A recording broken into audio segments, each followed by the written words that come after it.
interrupt the regular program schedule to bring you President Nixon's State of the Union message from the Capitol in Washington, D.C.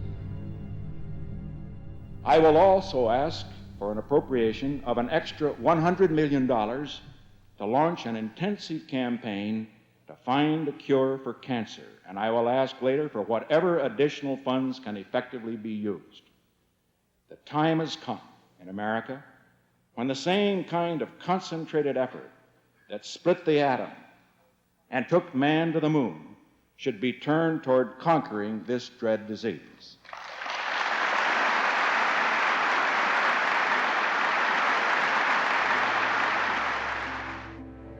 With 100 words, Richard Nixon effectively declares war on cancer.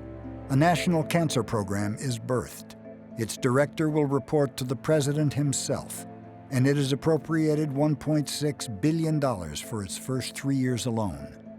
The American Cancer Society is instrumental in getting the bill passed and launches its own star-studded campaign. Send a check to the American Cancer Society. It's great to be alive.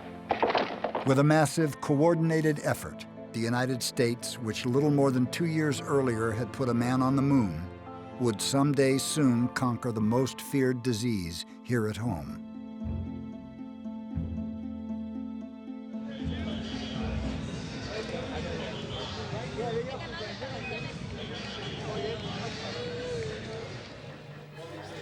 Okay. That's backwards. Turn your head around. Oh. There you go. Yeah. There's something growing on my head. There's something growing on my head. So Thomas has been here for 2 weeks, going on 3 weeks now. Right. And he's doing very well. Our home was in Tucson, and when Donna and I made the decision that there was going to be no radiation or chemo used on Thomas, the doctor decided to start hounding us. As a result, he told our attorney that because we had chosen not to speak to him directly and not to go with conventional therapy, that it left him no choice but to file charges against us with Child Protective Services for medical neglect, child abuse, and child neglect, which he did.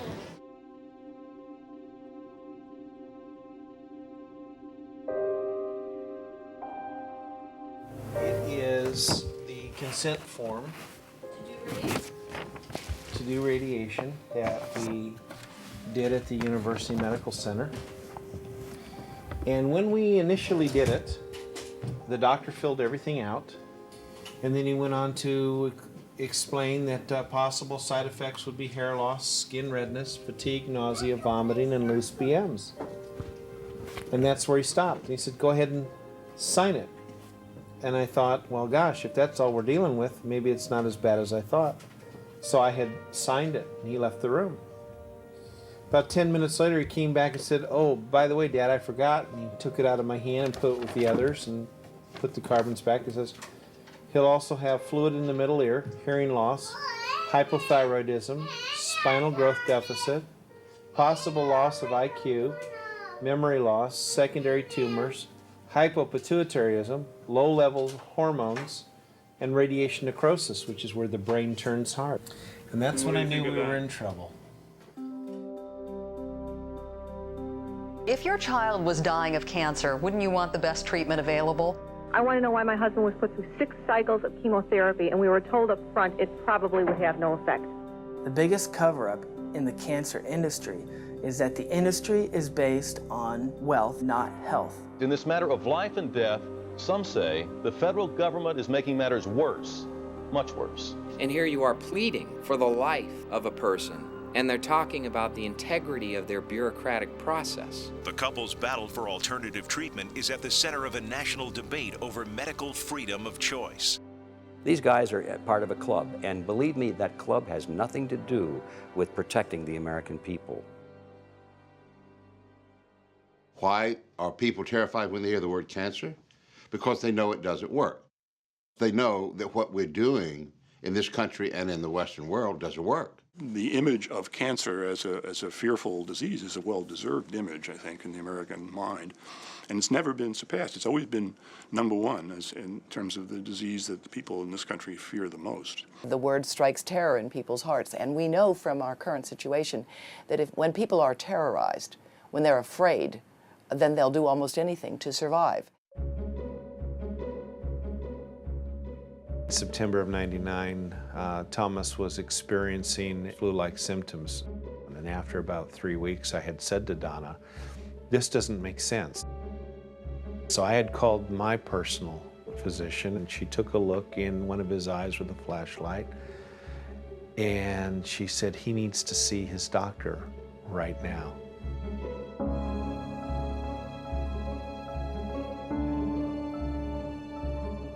Donna comes out and screams my name and then drops to the ground.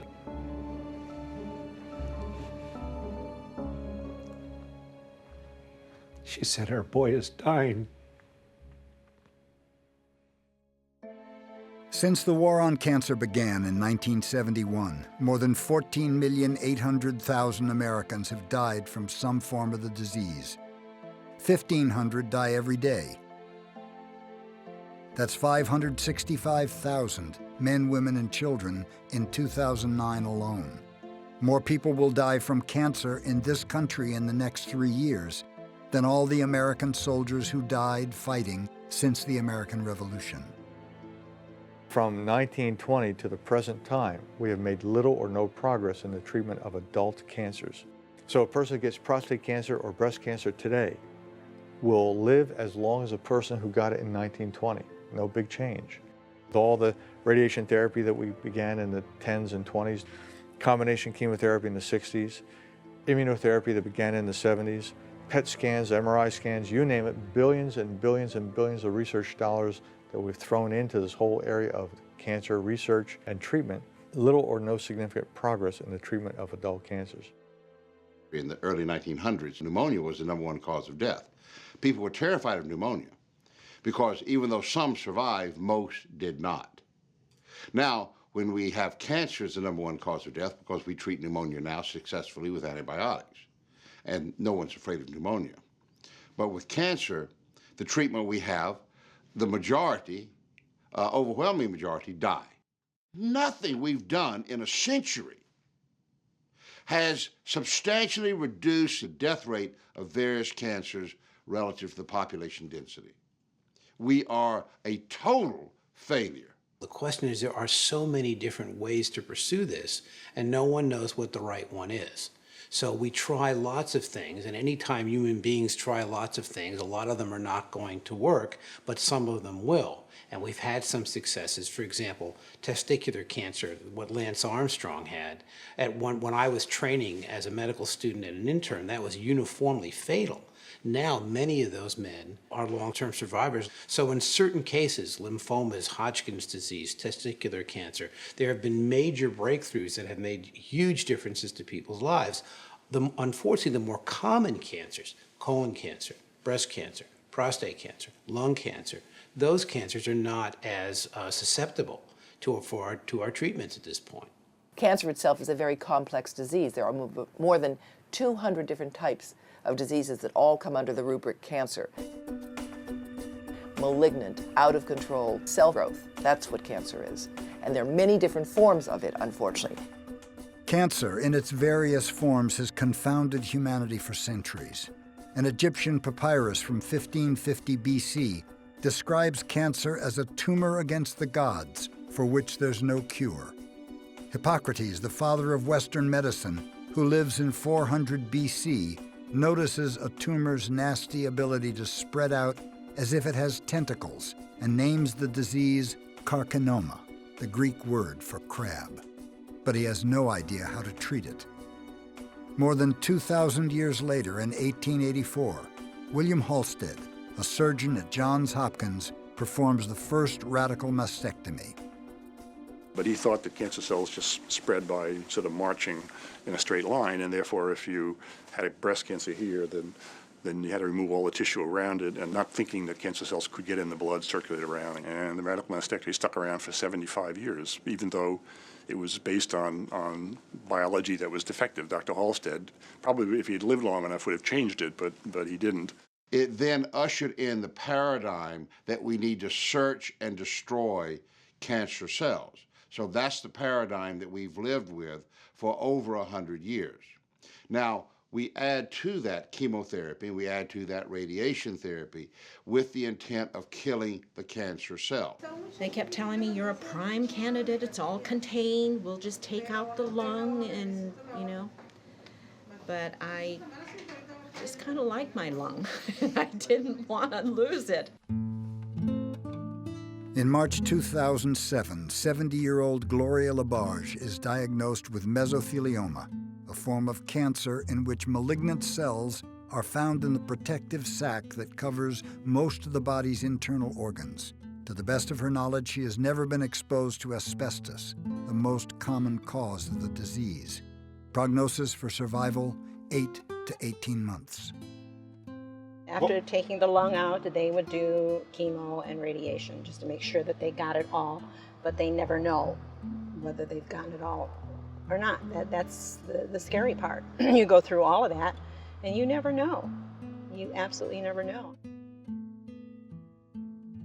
Conventional medicine doesn't know how to treat cancer.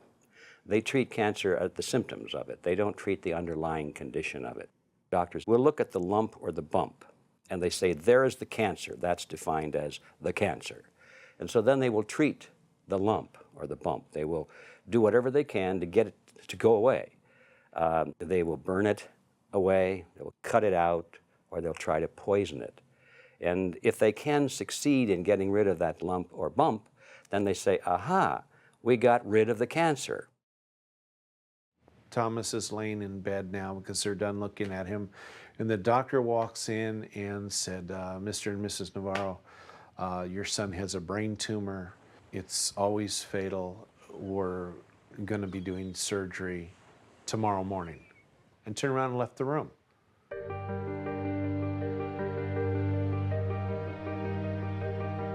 On September 19th, 1999, Thomas undergoes brain surgery. The biopsy of his tumor leads to a diagnosis of medulloblastoma cancer.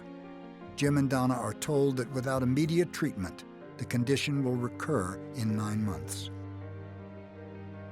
Right away, I did not want to do chemotherapy and radiation. I knew what would happen to Thomas once he had chemo and radiation. His quality of life would be non-existent.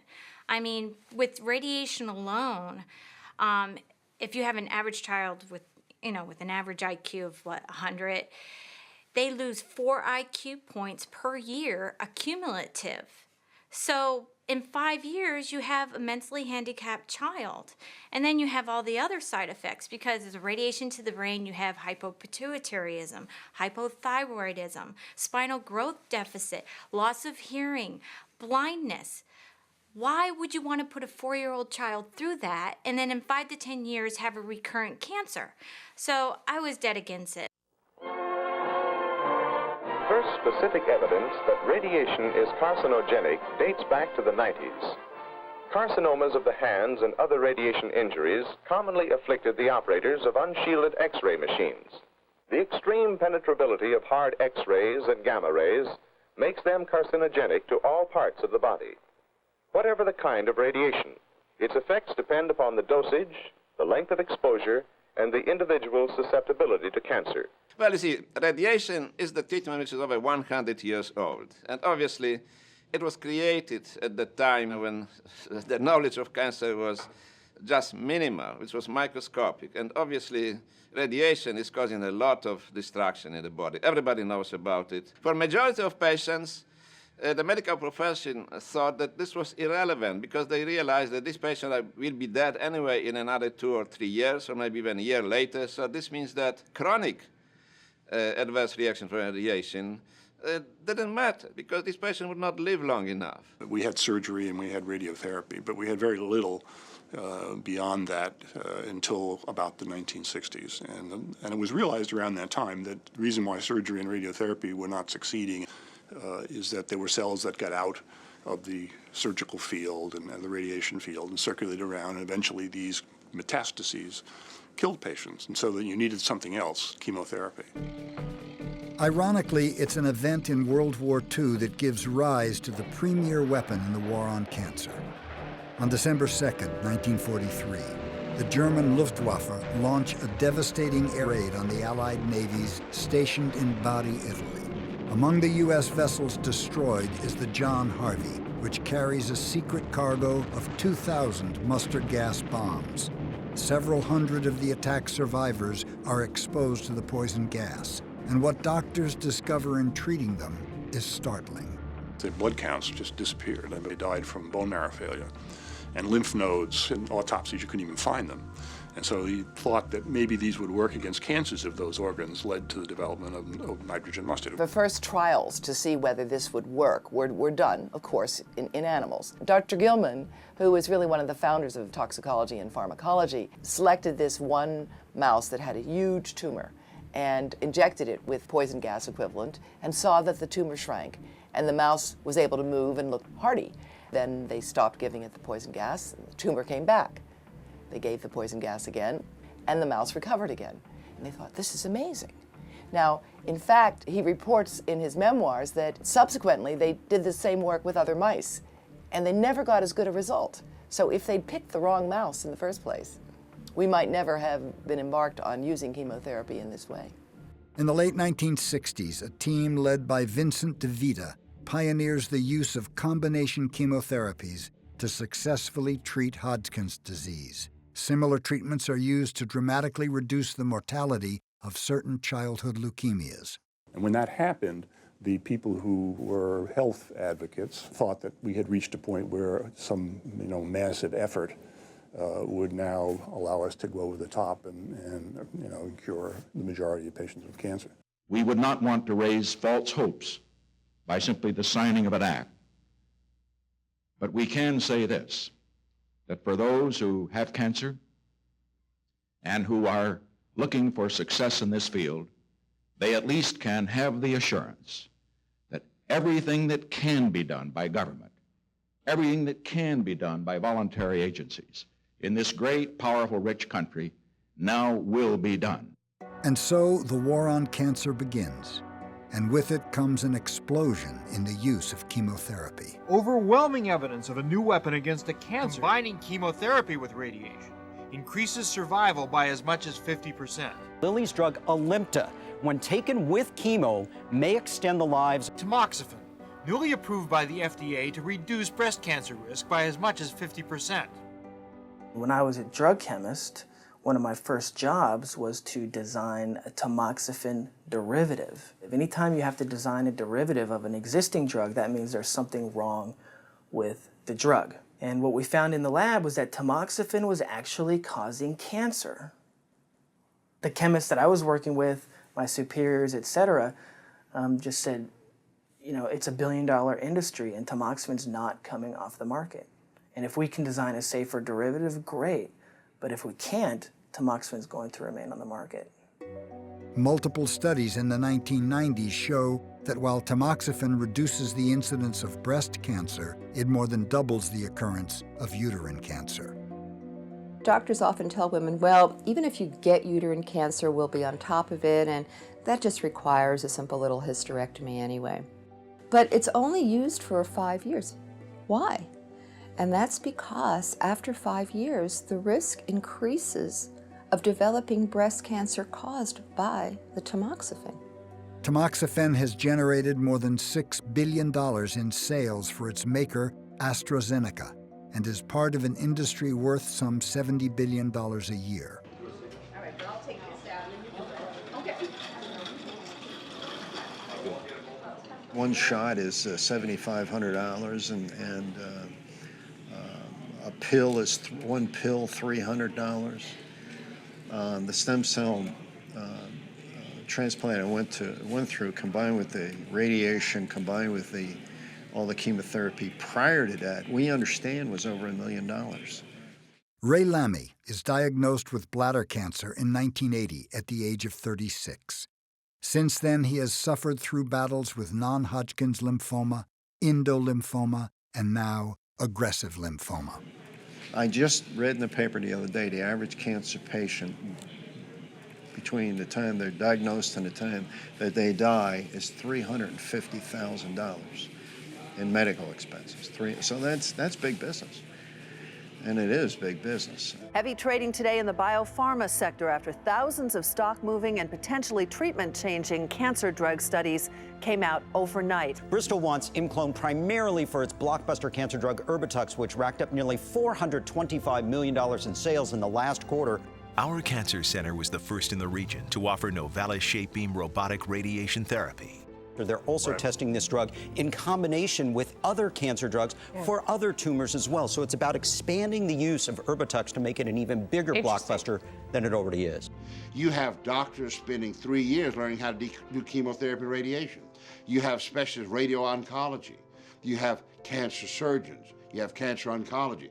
So you have this entire industry built on the paradigm of purging the body. Even though we find that that doesn't work, that industry is not going to just pack up and go away. Once we knew what the oncologists and the radiologists wanted, the treatment that they wanted for Thomas, we sat down and we made the decision that we were not going to do that. And then, of course, we had opposition with the doctors. Right away, we were medical neglect. And it's like, we're not neglecting our child. We just want the best for our child. You know that this poison they're putting in you can cause other tumors, can cause other cancers. And what is it doing to your body? I mean, it's your body's taking a beating. Very difficult. The first time I got chemotherapy,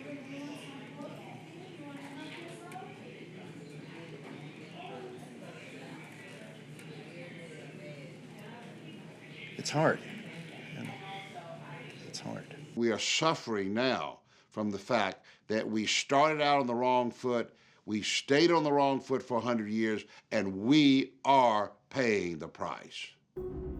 Chemotherapy and radiation therapy are nonspecific. They kill anything in its way. The reason why people lose their hair, the reason why people get nauseated and vomit is because chemotherapy kills any actively dividing cell, so irrespective of normal or not. And if you think of it, it's like going in and doing an air raid, dropping bombs on a village to get rid of a pocket of rebels that are housed in a small area. If you contract almost any cancer, you're likely to die at about the same time, whether you take chemo agents or not. Now, there are some exceptions, but by and large, that is the rule. And despite that, the FDA, the oncologists in the world, cancer societies, all favor reliance upon this treatment modality that's brutal, and then they die at roughly the same time they would have had they done nothing, and they would have felt a lot better having done nothing. There she is, and she had the baby on the other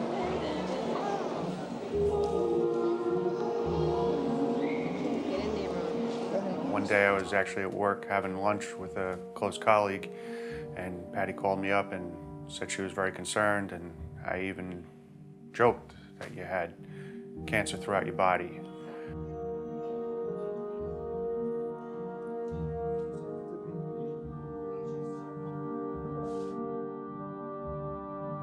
Merry Christmas. Merry Christmas. 1994. You know, it turned out to be our worst nightmare come true. So she had the diagnosis in September. It was actually September 4th of '04. After Patty Bernhardt is diagnosed with ovarian cancer, she undergoes chemotherapy every month for the next 3 years and would try every drug made available to her: cisplatinum, Taxol, Taxotere, Gemzar. You know, when we would talk about the treatments with our oncologist and the pain that the treatments actually caused and the resulting sickness afterwards, there was no pain relief, no painkiller, no mind-altering substance that could even take away the pain. And when we went to our doctor and said, you know, that, this is unbelievable how much this hurts her. He said, well, I'm showering your organs with poison. It's going to hurt. With a person on chemotherapy, the idea is, well, we're going to kill the cancer cells just before we kill the patient. And if we can draw that fine line, then we're successful. So in my view, this is primitive medicine. I think someday people will look back at this period of history and they'll laugh at it, just the way we look back at the way they used to bleed patients.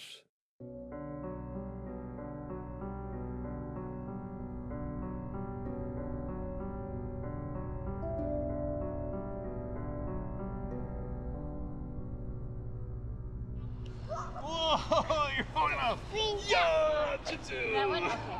The oncologist was like, well, I can understand why you wouldn't want to do radiation, but you have to do chemotherapy. And he'd already told us chemotherapy won't work. Do it again. Do it again? Yeah. And we were telling we wanted to get a second opinion. And they're like, it doesn't matter how many second opinions you get, whether it's from California to New York, all the treatments are going to be the same. We all run off the same game plan. And it's like, that's ridiculous. There's got to be different therapies out there.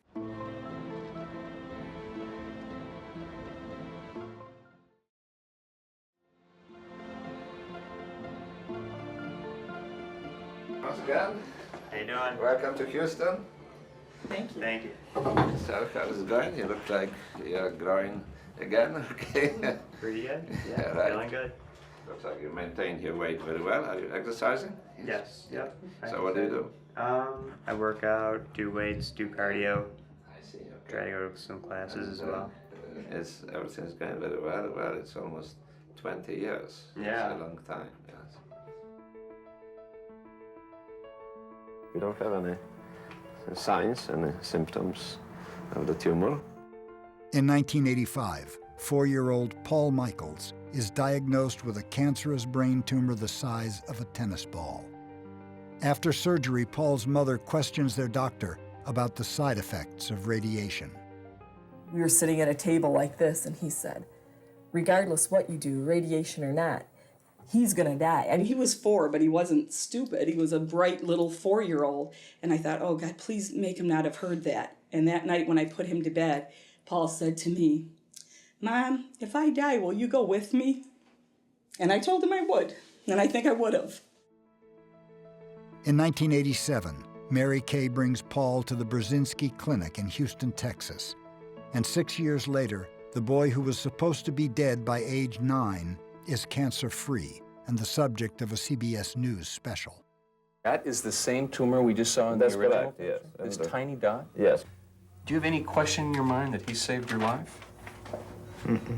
I know he did. Today, Paul Michaels is a 29-year-old nursing student who is, by all appearances, cured of cancer.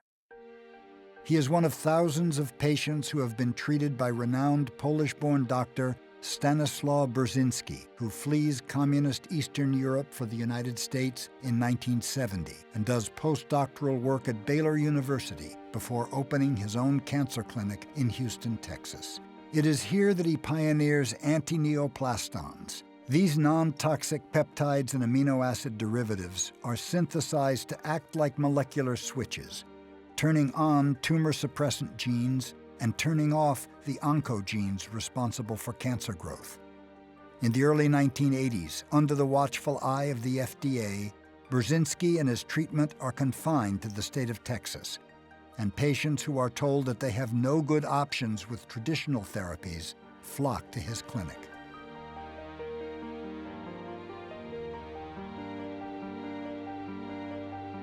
A bone marrow transplant was prescribed for me, and it didn't offer me a cure at all. And in fact, they were going to bring me as close to death as possible and then rescue me. The doctor who pioneered this technique said, you will receive as much radiation as people that were less than 1 mile from ground zero at Hiroshima.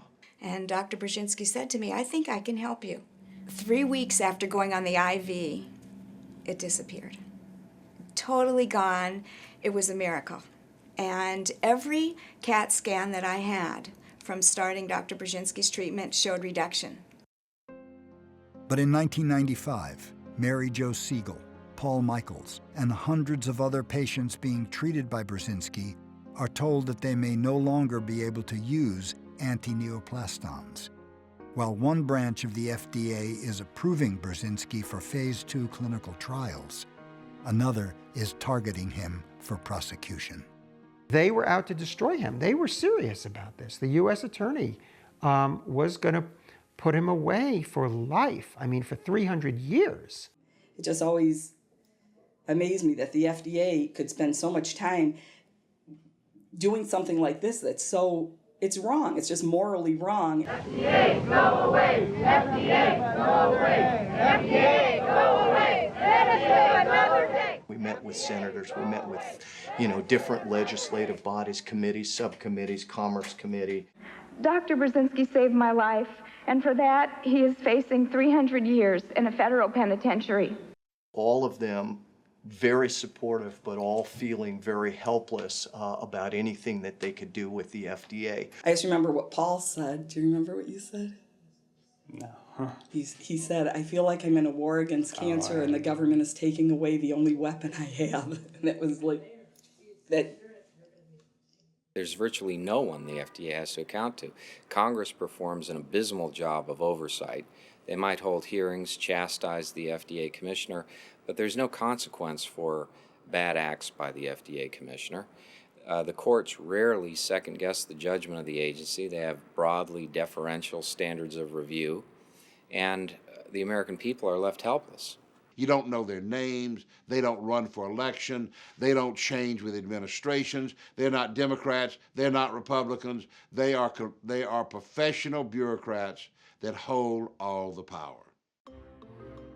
When the FDA begins in the late 19th century as a division within the Department of Agriculture, it has no regulatory power and is so small that its first chief, a flamboyant chemist named Harvey Washington Wiley, sometimes takes drugs himself to see if they make him sick and files reports with his findings. The department's power grows steadily, however, and by the 1930s, the freshly named Food and Drug Administration is regulating the safety and marketing of all new drugs in the U.S. Many leading drug companies oppose the oversight.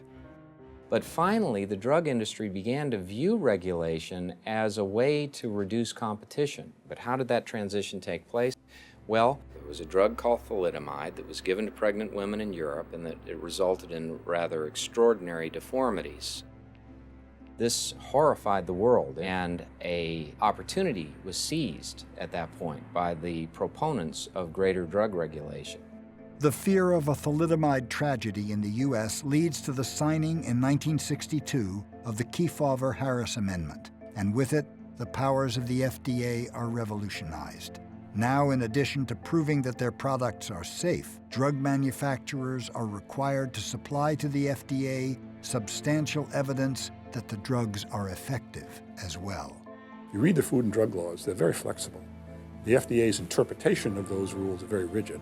As FDA started adopting regulations to determine what constituted substantial evidence to approve a drug and started to create all these Byzantine requirements, they were creating this infrastructure to protect incumbent drug companies from competition. The largest players had the money to pay for the process, new entrants did not. This means that immediately small pharmaceutical companies were eliminated. Inventors like Louis Pasteur disappeared completely because the doctors were severely punished by trying to use something innovative. Aspirin, for example, would not be approved today by the Food and Drug Administration because it caused adenomas in mice in the lungs. I would like to loosen up on the regulations in ways that allow cancer centers, for example, to develop drugs without having to go back to the FDA every time you sneeze. And what is the upshot of that? The upshot of that is it costs on average about $1.6 billion for a single drug to be approved in the United States.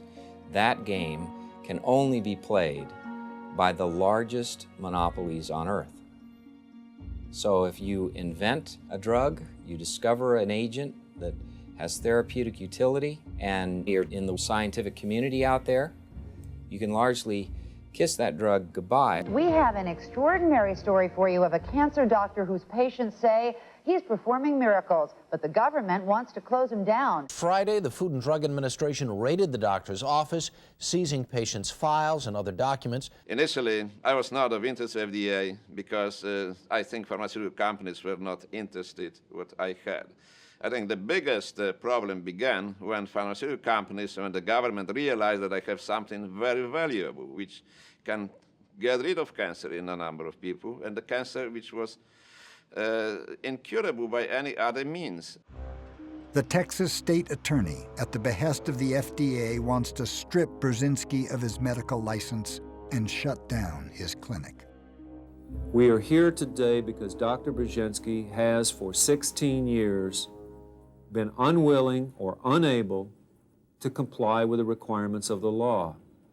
Testifying at the pretrial hearing is Georgetown University doctor Nicholas Petronas, who reviewed 7 of Burzynski's cases for the National Cancer Institute. He testifies that antineoplastons are the most effective treatment for brain tumors I have ever seen. Respondent calls MM. If my son goes off the treatment, there is no doubt in my mind that his tumor would grow and that he would die. The tumors will grow, they will lose the vision, they will be paralyzed, and they will die because there's nothing in the world which can be used to save these patients' life. You intend to continue doing just what you've been doing until somebody is able to stop you. Is that not true? I'm going to do what the law will allow me to do, Mr. Helcom. I do whatever is necessary to bring my medicines to approval in the United States and everywhere in the world and bring you to justice for causing the deaths of 200 patients. And they will come back here to haunt you until we are dead. Are you threatening me, Dr. Burzynski? I'm not threatening you, but that's what's going to happen in the future. Well, I think that's something that remains to be seen. At the trial, several months later, the FDA brings 75 counts against Dr. Burzynski. Not one of them is related to the safety or efficacy of antineoplastons. The charges were essentially shipping a medicine across state lines. Give me a break. I mean, that's a capital crime? It's ridiculous. Absolutely, and it wasn't even true. But this is a very, very tight monopoly. Despite spending 13 years and an estimated $8 million prosecuting him, Burzynski is acquitted of all charges, with the jury foreman stating, "I think this was a government witch hunt. I couldn't find any victims." Oh, I'm so happy. Oh, God. Patients like Mary Jo Siegel and Paul Michaels are permitted to stay on antineoplaston treatments. But as former FDA Chief Counsel Peter Barton Hutt has said, if you beat the FDA in court, you have an angry FDA that is willing to slit your throat. So while the government cannot strip Dr. Burzynski of his medical license, they can dramatically change the rules governing admittance to his clinic. In a cramped Houston hotel room, 4-year-old Thomas Navarro is dying of brain cancer, and his desperate parents find themselves caught up in a larger fight between a controversial Houston doctor and the federal government. We researched other families that had boys that had medulloblastoma, that had not gone through chemo and radiation, and sought out Dr. Burzynski and was treated by them. How come you didn't get in? And my answer is always this. Well, they got in before the FDA got involved. And once the FDA started seeing that he was having success with treating cancer, then they were like, okay, we got to set up all these protocols for all these different cancers so we can limit him what he can do. And then once the patient is terminally ill, no hope, then we'll give him the patient to see what he can do then. And of course, they're setting him up to fail. The American Cancer Society does the Navarros no favors by placing antineoplastons on the unproven methods list. This compendium is considered a blacklist by many in the medical establishment. No insurance company will cover treatments listed here, and it is used to brand Dr. Burzynski as a quack. The American Cancer Society should have been funding Burzynski. I mean, his data was clearly provocative, but they got on board to put him out of business. You're the American Cancer Society. Don't you want cancer to be prevented in America? Instead, they end up on the side of the government, arguing that the information should be censored, suppressed, never allowed to reach the American consumer. Well, that speaks volumes, I think. And then you have to ask yourself, who does the American Cancer Society represent? Well, the answer with all nonprofit organizations is defined by where their financial support comes from. The American Cancer Society is one of the world's wealthiest nonprofit organizations. It has assets including land, cars, and cash totaling more than $2 billion. In order to finance this operation, the ACS has established a long history of partnerships with deep-pocketed corporations. So mild that you're bound to agree. That camel suit. What cigarette do you smoke, Doctor? Tens of thousands of doctors in all branches of medicine, in all parts of the country, were asked that question. What cigarette do you smoke, Doctor? The brand named most was Camel. Yes, surveys show more doctors smoke Camels than any other cigarette. Smoke Camels, the cigarette so many doctors enjoy. I was stunned to learn that the first director of the American Cancer Society, Clarence Cook Little, resigned from that position in 1954 to become the scientific director of the Tobacco Industry Research Council. The Cancer Society itself had board members at the time who worked hand in glove with the tobacco industry advertising firms, and they were running the Cancer Society like a massive advertising campaign, a tradition that hasn't changed in that regard. We're raising $27,000 for the Ripple on Wall. Breast Cancer Awareness Month was actually initiated by the company that makes tamoxifen. The devices for mammograms are made by General Electric, and General Electric is in a relationship with the people behind Breast Cancer Awareness Month. So there's a huge, huge industry that has been invested in breast cancer. Although the goal is noble, to me it's obscene that these companies are using the symbol of the pink ribbon for commercial purposes only. Very few dollars ever make it to really help women. This is a business. American Cancer Society is a business of getting donations. And what I say to people when they give money to these agencies, you are perpetuating the failure. Because if the American Cancer Society actually found a cure for cancer, in their bylaws, it said they must disband. If cancer were really cured, really tomorrow, would that put the ACS out of business? I don't know. In a funny way, the entire healthcare system, the entire system of research in healthcare is based on a model where we're trying to put ourselves out of business. I don't think there's anything wrong with that. I think that's fine. I don't think it's likely to happen in my lifetime anyway. The problem with the American Cancer Society is that I think they are an impediment to advances in cancer therapy. In 1928, a Greek-American researcher named George Papanikolaou, using funding from the American Cancer Society, shows that you can take a few cells from the opening of the cervix, swab them, and determine under a microscope whether cancer has already occurred or is about to occur. If caught early enough, the cancer can be prevented, but the Papanikolaou test is not put to use. There were fights going on between pathologists and surgeons about whether it was ever proper for a test to be done in a doctor's office and then sent outside for someone else to read. Though originally funded by the ACS, the Society changes course and aligns itself with physicians and surgeons who argue that the test is a threat to the practice of medicine. For 29 years, the low-cost test is kept under wraps while women are treated with high-dose radiation or have their cervixes surgically removed. Prior to the pap smear being used, women were dying at very high rates of cervix cancer. Once the pap smear was finally put into place, not until the 1960s, deaths and cases of cervix cancer fell like a rocket, unbelievably. Today, the pap smear is performed by physicians and technicians alike. It has reduced the incidence of cervix cancer by 40%. And ironically, the ACS touts its introduction as proof of its pivotal role in the treatment of cancer. If you look at the history of cancer therapeutics, it's like Gettysburg. It's just scattered with bodies of all the people who have tried to bring effective new treatments to the market and have been shot down.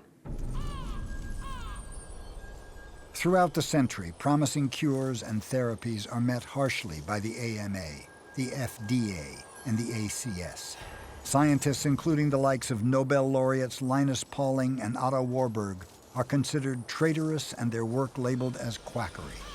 In the 1950s, Benedict Fitzgerald, special counsel for the Interstate Commerce Committee, is enlisted to investigate allegations of conspiracy on the part of the medical establishment.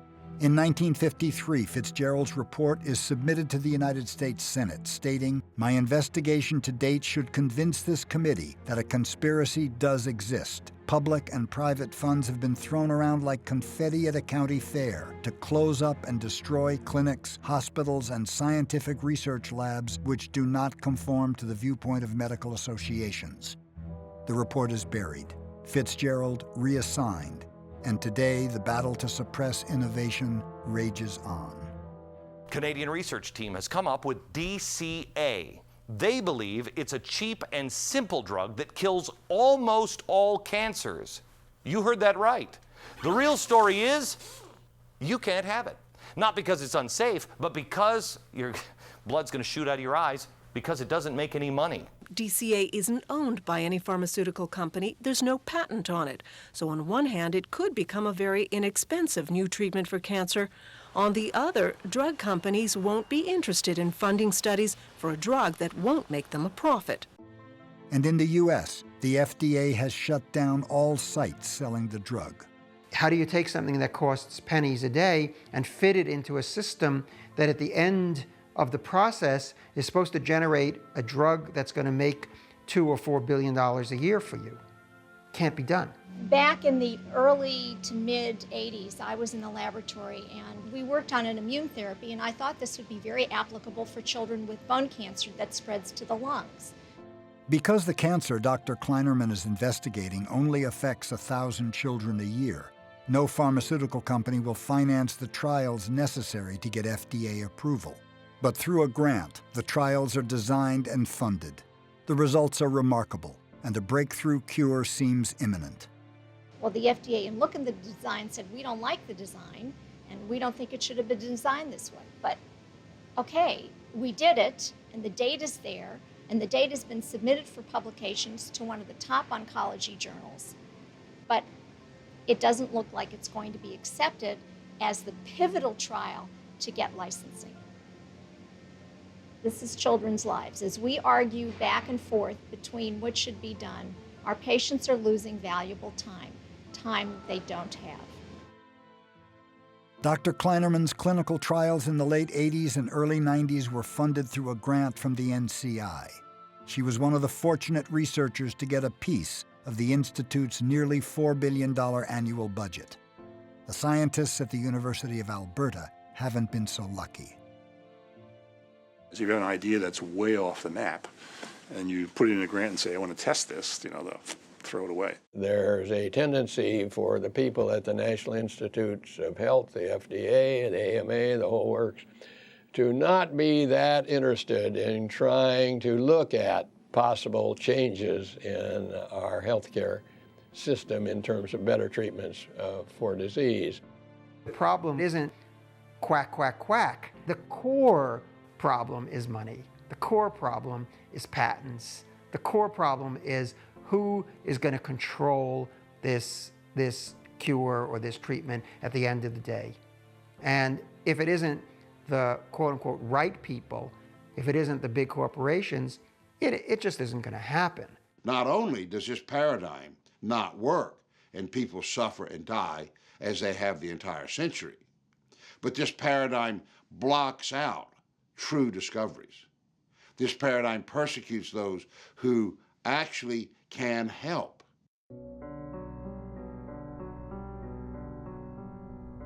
Today I got a call from a father named Thomas Navarro, and the FDA has refused to allow him to do what he thinks is best for his son, and they placed the whole matter on clinical hold while his son dies.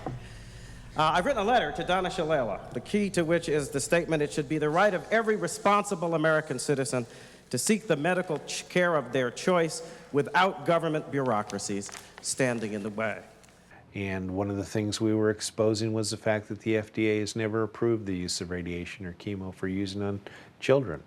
The fact that if you read the pharmaceutical inserts on the chemotherapies, that it says right on there from the manufacturer, has not been proven safe or effective for pediatric application. So my question is, if the guys that make it say, gosh, we don't know if it works and we don't know if it's safe, but we'll put you in prison if you don't do it, what's that all about? It's insane. Now the parents are getting some support from unlikely sources. Two of the men who are running against each other for president. Enter the politicians. First Republican Alan Keyes, now Texas Governor George W. Bush, urging the FDA to reconsider, arguing it's the family's choice, not the federal government's. Parents are absolutely worried to death about radiation and what it means to the boy, and I would hope the FDA would reconsider.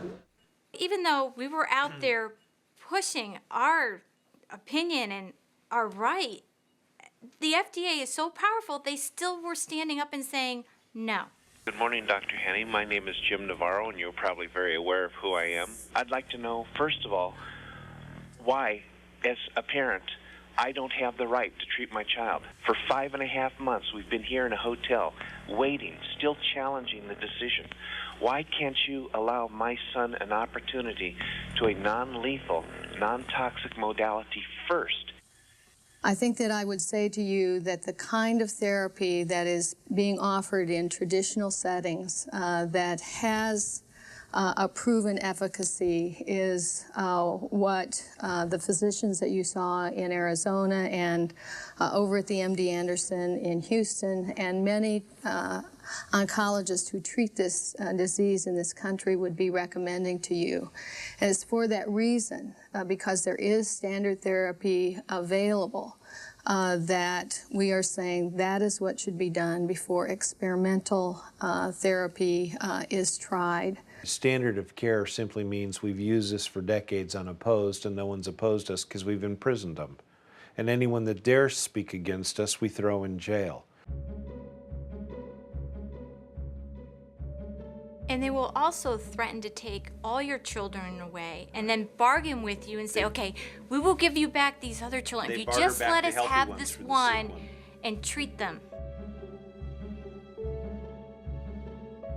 And what are you supposed to do as a parent? In April of 2000, Jim and Donna take Thomas and his brother Patrick to Mexico in an effort to avoid persecution, stall for time to get into the Burzynski clinic and try an alternative, non-toxic therapy.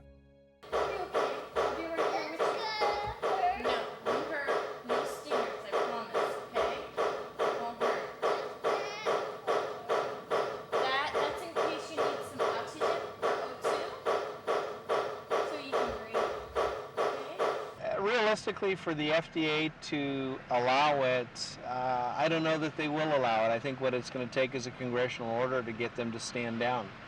It's not about whether or not they want to allow it, because they don't. It flies in the face of what they're doing.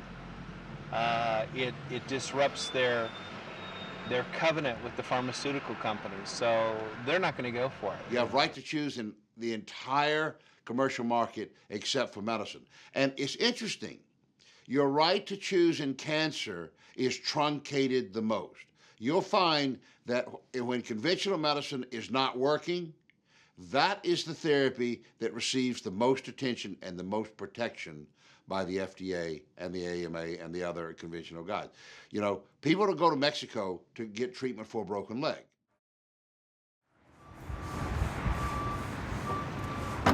We've arranged with Dr. Parr to meet at Chipsa Hospital and go through our catheterization today. I'll do whatever I have to do in order to keep myself alive, because I've got too much to live for. That's not even a question in my mind. The catheter is just a route of administration that just facilitates how easily this can go forward. I attempted to have a catheter placed in my chest back in Delray Beach, and that was not going to be possible because they had to know why it was being placed there, what was going to be injected. And once they were to know what was going to be injected, they would not approve of it. The doctor was putting his license on the line. The illegal therapy Gloria wants to use is a combination of sodium bicarbonate and Laetrile, also known as vitamin B17 or amygdalin. It is derived from the kernel of an apricot, and its benefits in treating cancer have been touted for generations. There are certain places around the world that traditionally don't have cancer. In Hunza, a man's wealth was measured by the number of apricot trees he owned. They didn't have money. It's a primitive society. And they didn't have cancer either. And then you have the Vilcabambas and the Hopi and the Navajo Indians and the Aboriginal Eskimos. These little pockets, these little cultures around the world that traditionally did not have cancer. In every case, when you study the natural food of those people, it's very rich in this amygdalin substance. Laetrile comes to prominence in the U.S. in the 1970s. It is legal in 17 states, but is easiest to find in Tijuana, Mexico, where cancer patients from all walks of life come in search of a cure.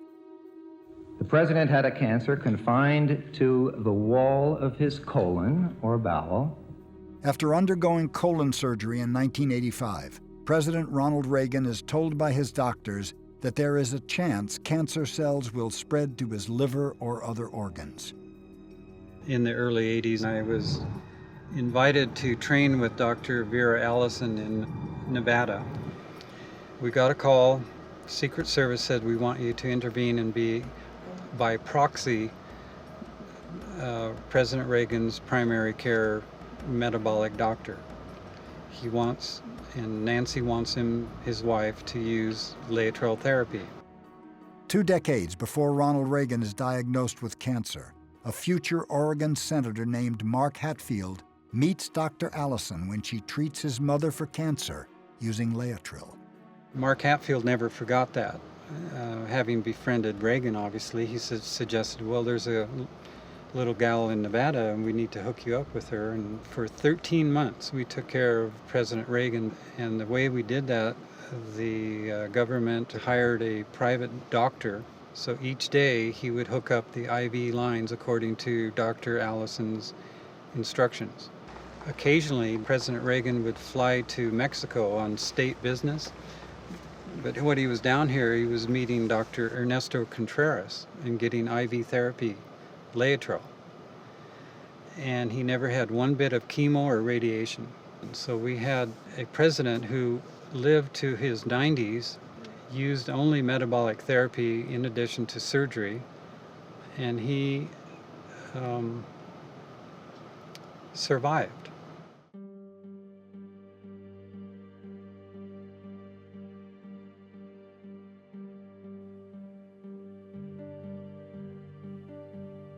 Laetrile, however, is not the only drug that finds its way to Mexico. Remember what happened with tamoxifen.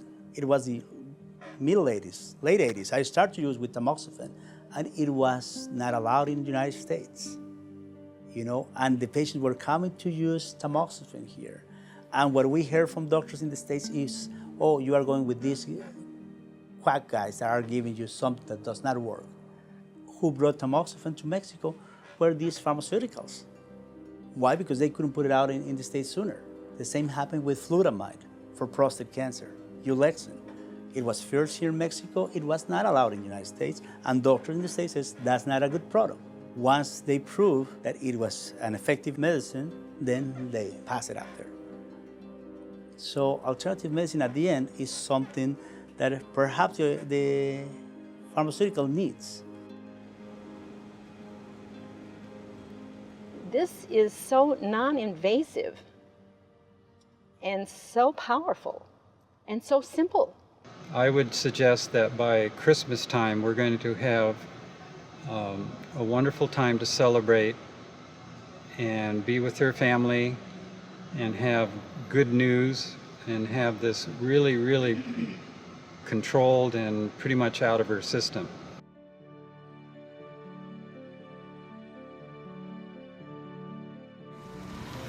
Let's go, girl. Well, there are people who say patients should be able to get access to experimental drugs on demand. I have a fatal disease. I want what I want. Give it to me. I'm an American. I have the right to have that. The problem with that is we will never learn whether it worked or not if we just simply give it to anybody who wants it.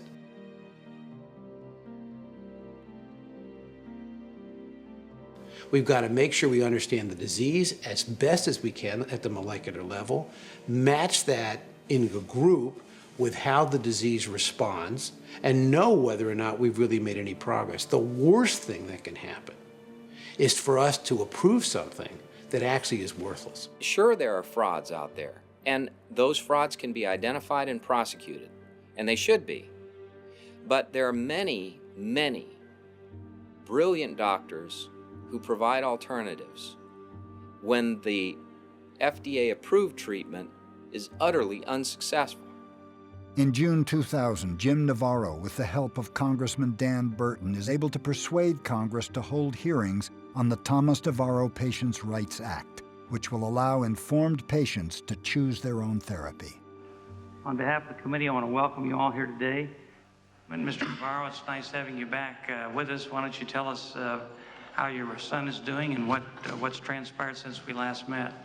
As we speak, Thomas is in therapy outside the United States, and in spite of the events of the last almost 9 months, he's doing quite well in defeating his illness. Mr. Chairman, you asked, can an unapproved therapy believed to be less toxic be tried prior to a curative therapy that has known serious adverse events?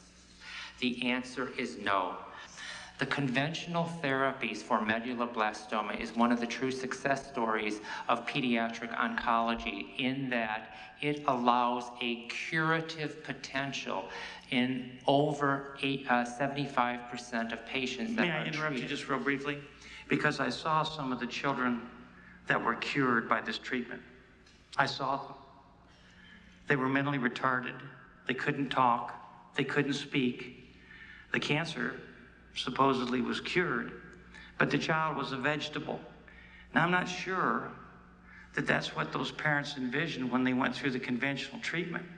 Number one, Thomas Navarro did not qualify for the protocol because it was specifically stated that patients must have had an attempted curative therapy. Meaning chemotherapy and radiation Chemotherapy first. and radiation because of the cure. So let me.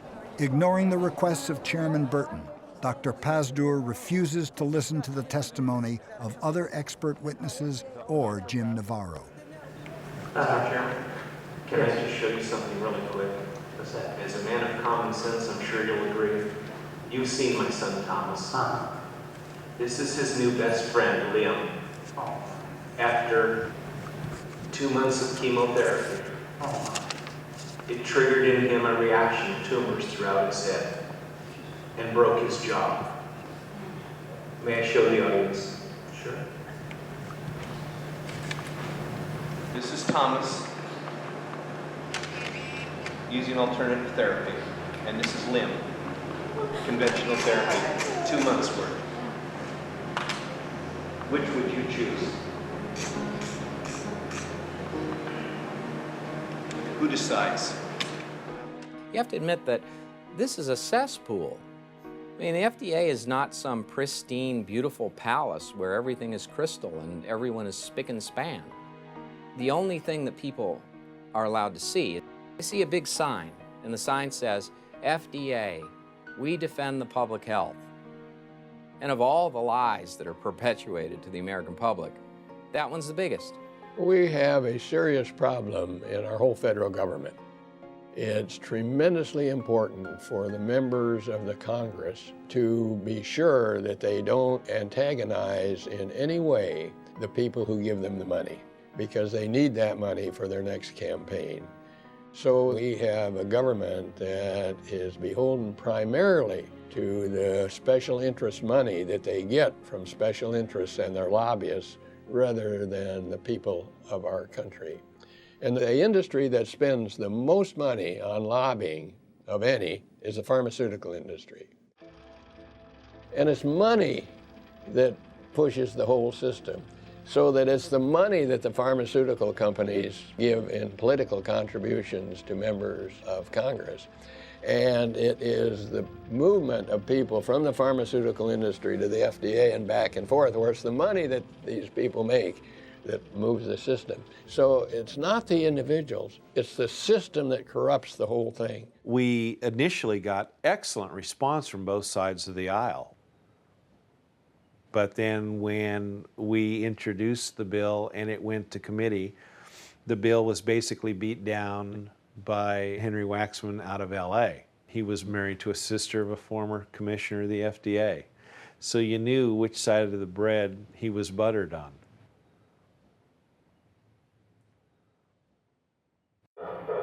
So there's 1, 2, 3, 4.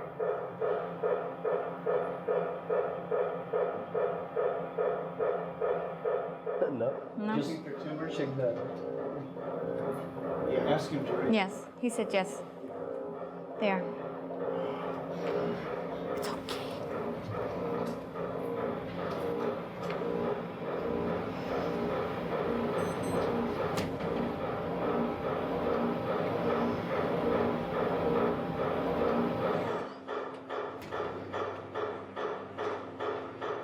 When Thomas's tumors recur in July of 2000, the Navarros have no choice but to return to the States. Thomas will undergo surgery in New York to remove the tumors, and according to standard protocol, receive 10 days of high-dose chemotherapy.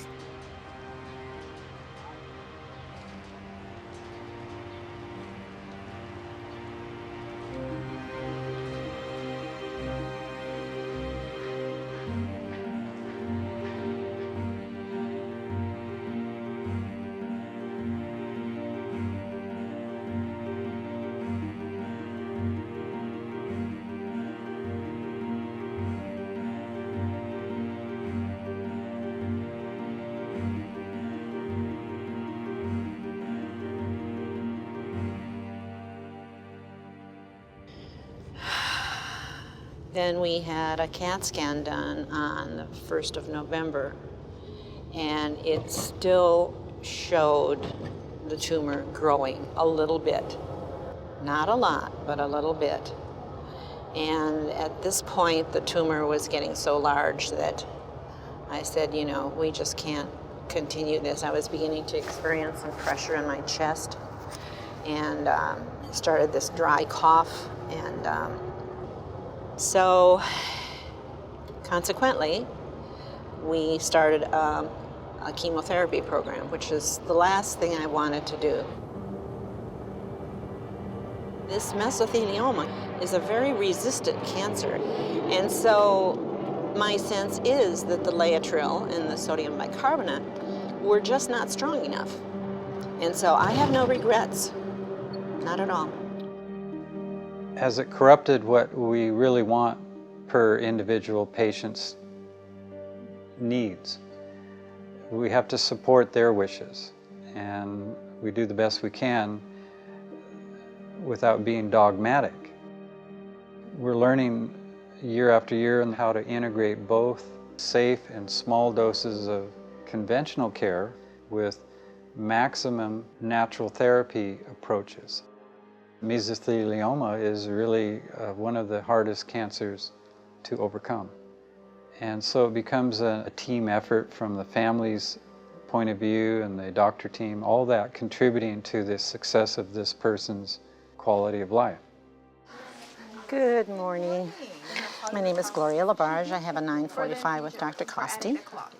It's important for us as classically trained physicians to realize the limitations of the treatments that we have and the costs in terms of side effects that they have. But it's also important for us to acknowledge that there are, for example, Chinese herbal remedies that have been around for thousands of years, and the reason that they're still used is because they have some benefit. Oncologists throughout the country are open to prescribing alternative treatments if they can be shown to be safe and effective. But they risk losing their licenses or even being thrown in jail in the absence of data from approved clinical trials. The Office of Alternative Medicine was supposed to solve that problem. In 1992, I was one of the few people who was asked to set up the first office of alternative medicine at the NIH. We did that with Senators Harkin and Hatch and a few others. But those dollars, the dollars that are assigned to them by way of the Senate, has to go through the approval process of the NIH. The report language on that bill was that it was to, quote, investigate and validate alternative treatments for disease. Well, NIH would have no part of any investigation or validation of alternative treatments. And in the 8 years that I served on the advisory committee, our advisory committee was of one mind. We wanted them to do what the legislation said, investigate and validate these alternative treatments. They wouldn't do it. It's a red-headed stepchild, and always will be. How you doing? Good seeing you. After being tumor-free for several months, Thomas's cancer resurfaces on his spine, and the Navarros make a last desperate plea to gain admittance to the Burzynski clinic. How are you? He looks like he's feeling pretty good. Actually, no. He's got a couple weeks. The doctors don't even understand why he's still walking. They don't know why he's even. When Syracuse did an MRI on him, the doctor came out and shook his head and said, "We stopped counting tumors at 50. You need to take him home." Or by the chemotherapy. The tumors are being caused by the chemotherapy. Yeah, this is Chairman Burton. I need to talk to Dr. Pazdour right away. Does he have an assistant? Does the assistant have an assistant? No, I want to talk to him now. This is Chairman Burton. Can you find him?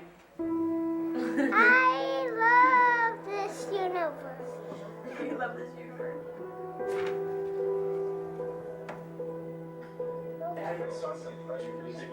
You're going to be fired if I don't talk to him pretty quick, because I'll call Tommy Thompson. You want me to call the secretary? If I don't talk to him in the next 5 minutes, and you tell him I said that, I will call Tommy Thompson. Well, you get a hold of me in 5 minutes. Dang it, I just get so tired of these. Thank you so much. You take care of yourself. Yeah, my numbers are getting to normal now. My almost back to normal. You would say it is safe to head to Houston? Because I'll put them on a jet today.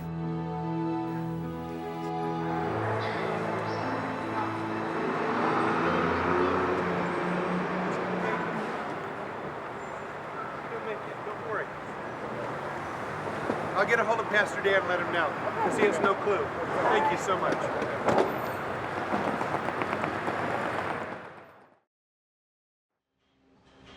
Press it. Here you go.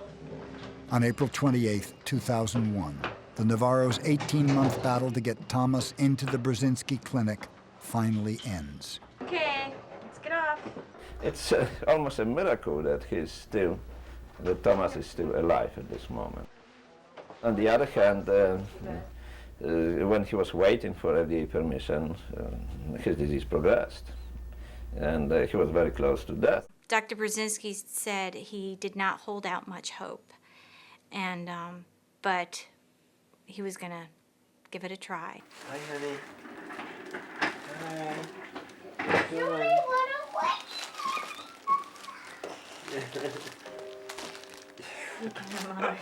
Hi. How are you doing? Good to see you. Hi, how are you doing? In the spine, we see pretty much the same situation, which is good. Okay. Of course, we need to measure this exactly to find out what's the difference. We have some normal tissue, which is occurring inside. Yeah, because he turned 6 on the 5th. The 5th of July. Yeah, and that's a big day for him. And what day of the week is it? It's a Thursday. Beautiful. It is beautiful. Yes, it's Thomas's birthday. If we would treat him 2 years ago, today he'd be cured, I believe. A lot of people don't realize that with chemotherapy, after you're done with the treatment, the chemotherapy lies dormant in your fat cells, and then a year later reemerges. So you have that cellular breakdown all over again. You lose your hair, you have, all your organs and everything start breaking down.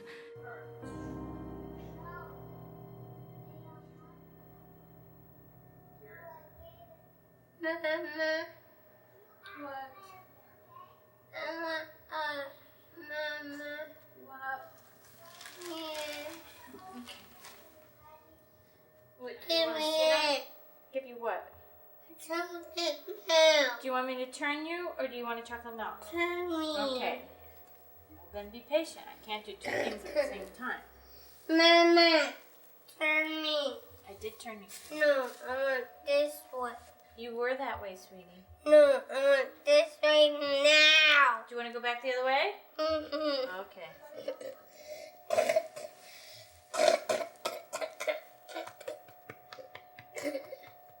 You okay? Yeah. Alright. You turn me. I did turn you, No, sweetie. I want this way now. This way, right? Towards me. Turn me up now. I love you. You want water? Yeah.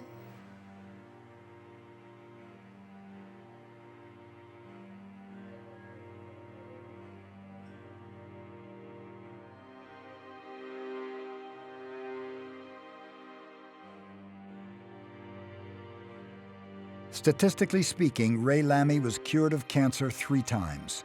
That's because he survived 5 years past his initial diagnosis of bladder cancer in 1980, 5 years past his 1981 diagnosis of kidney cancer, and 5 years past his 2003 diagnosis of non-Hodgkin's lymphoma, which was treated with combination chemotherapy. But he spent the last 3 years of his life battling ever more aggressive forms of the disease. And on July 21, 2009, he died from lymphoma at the age of 64. Despite vigorously pursuing treatments in both the complementary and conventional worlds of cancer therapy, Gloria Labarge succumbed to mesothelioma in July 2008. Our oncologist conceded that the first-line treatments were no longer effective. He went to Avastin, and it really did nothing. It seemed like, the disease was bulletproof at this point. It would just be a matter of time and making her comfortable until she would pass. We didn't know how long that would be, but the disease was so intense inside of her that it turned out to be less than a month. He was intubated like 5 times. He was put on a respirator to breathe for him. And on his 5th time, we're like, what do you want to do? Do you want to fight? Or do you want to go home? He goes, I want to go home. In November 2001, 2 years after his diagnosis, the Navarros are told Thomas only has a few days left to live. Do you want to go home? Yeah. Yeah. Do you miss Daddy? Yeah. 1, 2, 3.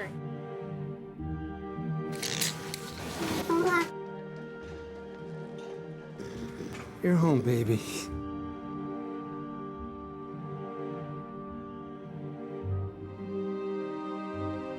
How you doing? Huh? You glad you're home, buddy? Yeah. Me too.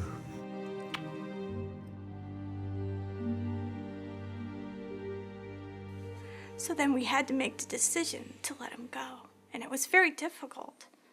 But he fought so hard. And so did we. And his death certificate reads, respiratory arrest due to chronic toxicity of chemotherapy. That says it all. yeah. It says it all.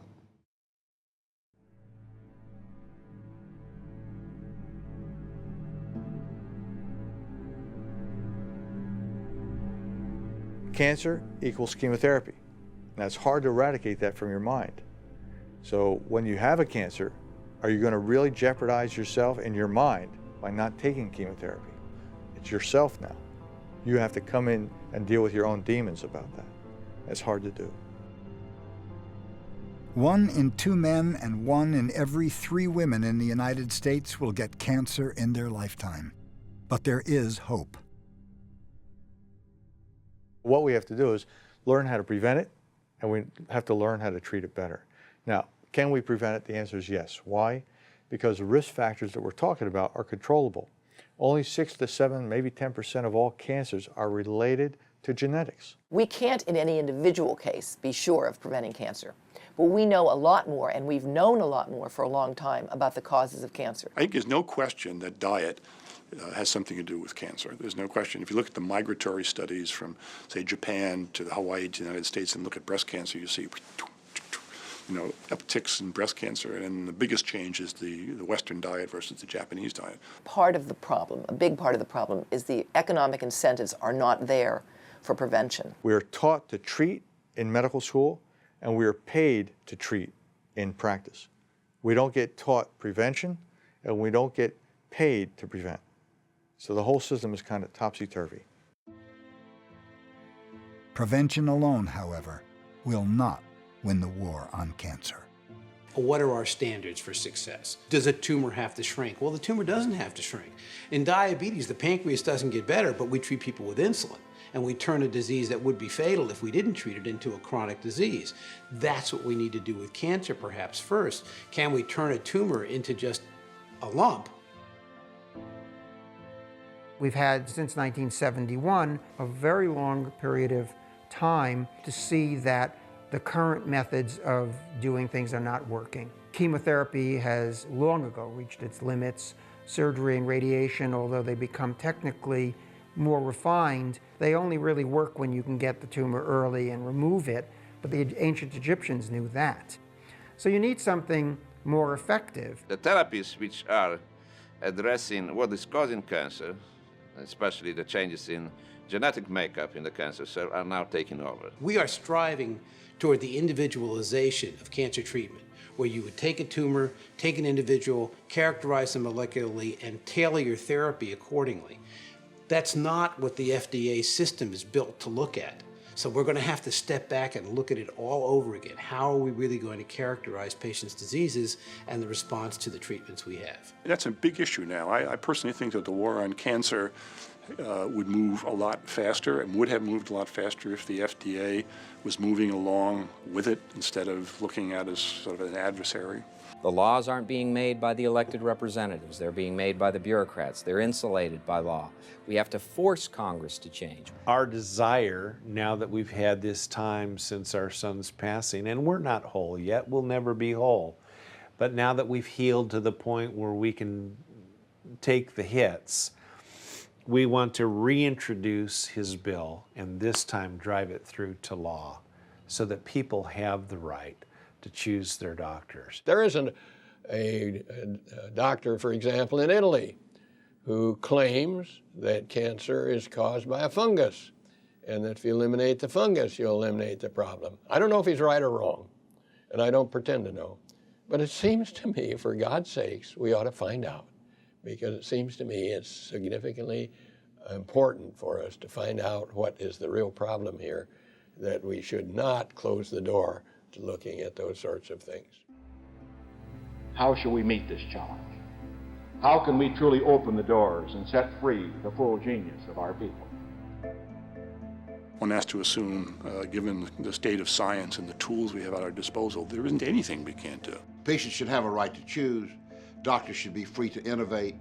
That's the way medicine moves forward. If you could detach research from the financial agenda, then scientists could do their work without consideration of where this is going to lead in terms of profitability. And then I think you'd see the brilliance come out. People say we went to the moon, and why can't we do that with cancer? And the answer is, when we went to the moon, we pretty much understood the physics and the aviation, the avionics of what it took. It was a question of whether we had the wherewithal to spend the money and put in the technology to get the man to the moon and back, which we were willing to do. We are now very early in the same process with cancer, but we're way early. We're still defining the rules of the game. Our recovery plan will invest in electronic health records, a new technology that will reduce errors, bring down costs, ensure privacy, and save lives. It will launch a new effort to conquer a disease that has touched the life of nearly every American, including me, by seeking a cure for cancer in our time.